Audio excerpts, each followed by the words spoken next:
Hello दोस्तों, स्वागत है आपका स्टडी नाउ 6 चैनल पर। आशा करती हूँ आप सभी ठीक होंगे।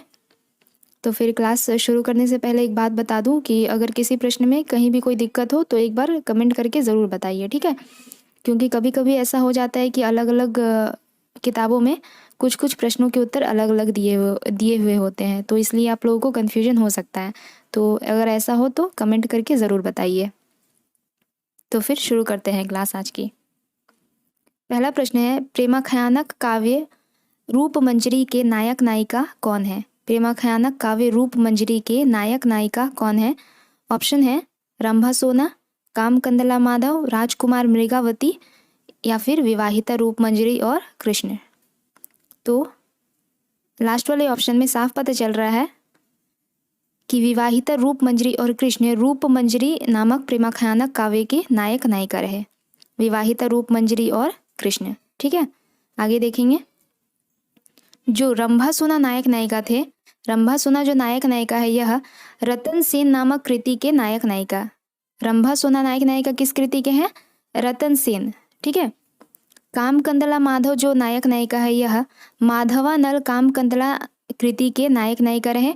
और जो राजकुमारी मृगावती राजकुमार मृगावती यह मृगावती नामक कृति के नायक नायिका रहे। अच्छा, तो एग्ज़ाम में कभी कभी ज़रूरी नहीं कि दोनों ही पूछे, नायक नायिका दोनों का नाम किसी एक का भी पूछ सकते हैं, ठीक है। जैसे मृगावती के नायक का नाम क्या है तो राजकुमार, इस प्रकार करके, ठीक है। आगे देखते हैं। दूसरा प्रश्न है, उत्तर भारत का उत्तर तोताद्री किसे कहा जाता है? ऑप्शन है मथुरा, आगरा, गलता या प्रयाग। तो इसका उत्तर हो जाएगा उत्तर भारत का उत्तर तोताद्री गलता को कहा जाता है। किसे कहा जाता है? गलता। अब गलता क्या है? अजमेर राज्य। अजमेर राज्य को ही यहाँ पे गलता बताया गया है। इसके अलावा अनंतानंद जी के शिष्य कृष्णदास पयहारी अनंतानंद जी के शिष्य कृष्णदास पयहारी ने सर्वप्रथम गलता में अनंतानंद जी के शिष्य कृष्णदास पयहारी ने सर्वप्रथम गलता में यानी कि अजमेर राज्य में रामानंद संप्रदाय की स्थापना की है।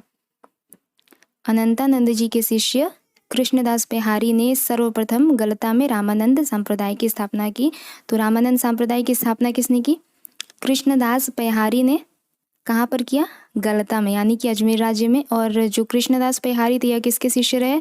अनंतानंद जी के, ठीक है। अगला देखते हैं।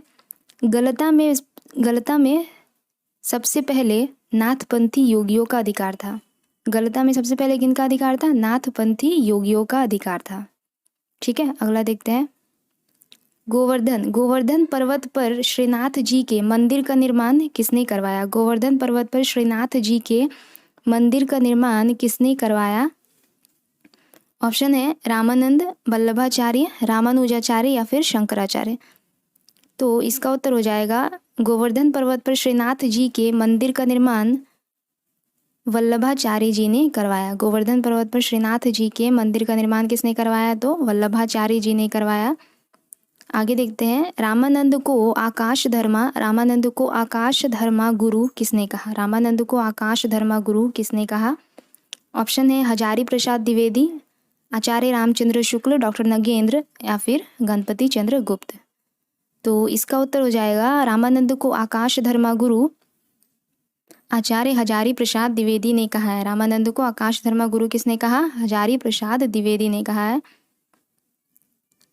आगे देखेंगे। रामानंद के बारे में ऐसा कहा जाता है कि उन्होंने भक्ति को दक्षिण से उत्तर लाया। रामानंद के बारे में क्या कहा जाता है? कि वे भक्ति को दक्षिण से उत्तर लेकर आए। इसके अलावा रामानंद संप्रदाय के, रामानंद यानी कि रामावत संप्रदाय के जो लोग थे वो वैरागी नाम से प्रसिद्ध थे। रामानंद संप्रदाय के लोग वैरागी नाम से प्रसिद्ध है। अगला प्रश्न है, तपसी शाखा की स्थापना किसने की? तपसी शाखा की स्थापना किसने की? ऑप्शन है किल्हादास, विष्णुदास, अग्रदास। यहाँ पे विष्णुदास 2 बार टाइप हो गया है तो इसे कट कर देते हैं। तपसी शाखा की स्थापना जिन्होंने की उनका नाम रहा किल्हादास। तपसी शाखा की स्थापना किसने की? किल्हादास ने की है। आगे देखेंगे।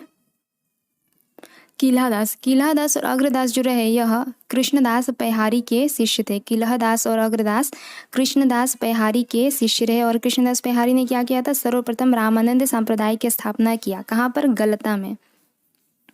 और कृष्णदास पैहारी किसके शिष्य थे, अनंतानंद जी के, है ना, पीछे पढ़ा हम लोगों ने। और यहाँ पर कृष्णदास पैहारी के 2 शिष्यों के नाम आते हैं, उनका नाम क्या है, किल्हादास और अग्रदास। किल्हादास और अग्रदास। इसके अलावा किल्हादास का शिष्य भी रहता है, उनका नाम क्या है, द्वारकादास। किल्हादास के शिष्य का नाम क्या है, द्वारकादास। ठीक है, अगला देखेंगे। इनमें से कौन तुलसी के पूर्व प्रमुख राम भक्त कवि रहे। इनमें से कौन तुलसी के पूर्व प्रमुख राम भक्त कवि रहे। ऑप्शन है रामानंद, विष्णुदास, अग्रदास और ईश्वरदास, या फिर उपयुक्त सभी। तो इसका उत्तर हो जाएगा उपयुक्त सभी। ये सभी तुलसी के पूर्व राम भक्त कवि रहे, रामानंद, विष्णुदास, अग्रदास और ईश्वरदास। ठीक है, अगला देखते हैं। राम कथा संबंधी हिंदी का प्रथम प्रबंध काव्य रामायण कथा किनकी रचना है। राम कथा संबंधी हिंदी का प्रथम प्रबंध काव्य रामायण कथा किनकी रचना है। ऑप्शन है विष्णुदास, ईश्वरदास, तुलसीदास या फिर नाभादास। तो इसका उत्तर होगा राम कथा संबंधी हिंदी का प्रथम प्रबंध काव्य है, राम कथा संबंधी हिंदी का प्रथम प्रबंध काव्य रामायण कथा विष्णुदास द्वारा रचित है। राम कथा संबंधी हिंदी का प्रथम प्रबंध काव्य रामायण कथा किनके द्वारा रचित है, विष्णुदास द्वारा रचित है। आगे देखेंगे। विष्णुदास ग्वालियर नरेश डुंगरेंद्र के राजकवि थे। विष्णुदास किसके राजकवि रहे, ग्वालियर नरेश डुंगरेंद्र के राजकवि रहे।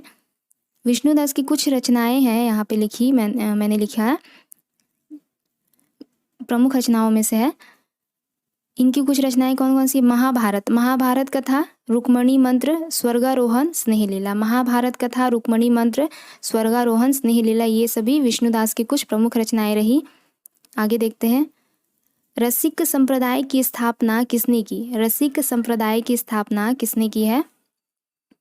ऑप्शन है नाभादास, प्रियादास, किल्हादास या फिर अग्रदास। तो इसका उत्तर होगा रसिक संप्रदाय की स्थापना की है जिन्होंने, उनका नाम है अग्रदास। रसिक संप्रदाय की स्थापना किसने की, अग्रदास ने। ठीक है, अगला देखते हैं। अग्रदास कौन थे, रसिक संप्रदाय के प्रवर्तक। रसिक संप्रदाय की स्थापना अग्रदास ने की और यही प्रवर्तक भी रहे। इसके अलावा रसिक संप्रदाय के अंतर्गत अग्रदास का नाम अग्र अली के रूप में लिया जाता है। रसिक संप्रदाय के अंतर्गत अग्रदास का नाम क्या रहा, अग्र अली। अग्रदास के शिष्य के रूप में कौन जाने जाते हैं, नाभादास। अग्रदास के शिष्य के रूप में नाभादास जाने जाते हैं। कहीं पे कोई दिक्कत हो तो कमेंट करके जरूर बताइए। 9 नंबर प्रश्न देखते हैं। आचार्य शुक्ल के अनुसार हिंदी काव्य की प्रौढ़ता के युग का आरंभ किसके द्वारा हुआ। आचार्य शुक्ल के अनुसार हिंदी काव्य की प्रौढ़ता के युग का आरंभ किसके द्वारा हुआ। ऑप्शन है तुलसीदास, रामानंद, ईश्वरदास या फिर इनमें से कोई नहीं। तो इसका उत्तर हो जाएगा आचार्य शुक्ल के अनुसार हिंदी काव्य की प्रौढ़ता के युग का आरंभ तुलसीदास के द्वारा होता है। आचार्य शुक्ल के अनुसार हिंदी काव्य की प्रौढ़ता के युग का आरंभ तुलसीदास के द्वारा हुआ। ऐसा किसने कहा है, आचार्य शुक्ल ने कहा है। इसके अलावा आचार्य रामचंद्र शुक्ल ने तुलसीदास को स्मार्त वैष्णव माना है। प्रश्न है कि तुलसीदास को स्मार्त वैष्णव किसने माना है, तो आचार्य रामचंद्र शुक्ल ने माना है। इसके अलावा तुलसीदास के संदर्भ में हजारी प्रसाद द्विवेदी का कथन है कि भारतवर्ष का लोकनायक वही हो सकता है जो समन्वय करने का अपार धैर्य लेकर आया हो। तुलसीदास के संदर्भ में आचार्य हजारी प्रसाद द्विवेदी का क्या कथन है कि भारतवर्ष का लोकनायक वही हो सकता है जो समन्वय करने का अपार धैर्य लेकर आया है। ऐसा हजारी प्रसाद द्विवेदी ने कहा तुलसीदास जी के संबंध में। 10वां नंबर प्रश्न है। राम भक्ति शाखा के अंतर्गत स्वसुखी संप्रदाय की स्थापना किसने की। राम भक्ति शाखा के अंतर्गत स्वसुखी संप्रदाय की स्थापना किसने की है। तो इसका ऑप्शन है बालकृष्ण, प्रयागदास, रामचरण दास या फिर राम गुलाम द्विवेदी। राम भक्ति शाखा के अंतर्गत स्वसुखी संप्रदाय की स्थापना जिन्होंने की है उनका नाम है रामचरण दास। राम भक्ति शाखा के अंतर्गत स्वसुखी संप्रदाय की स्थापना रामचरण दास ने की है। ठीक है, आगे बढ़ेंगे। स्वसुखी संप्रदाय के अंतर्गत किसकी उपासना की जाती है? तो स्वसुखी संप्रदाय के अंतर्गत पत्नी भाव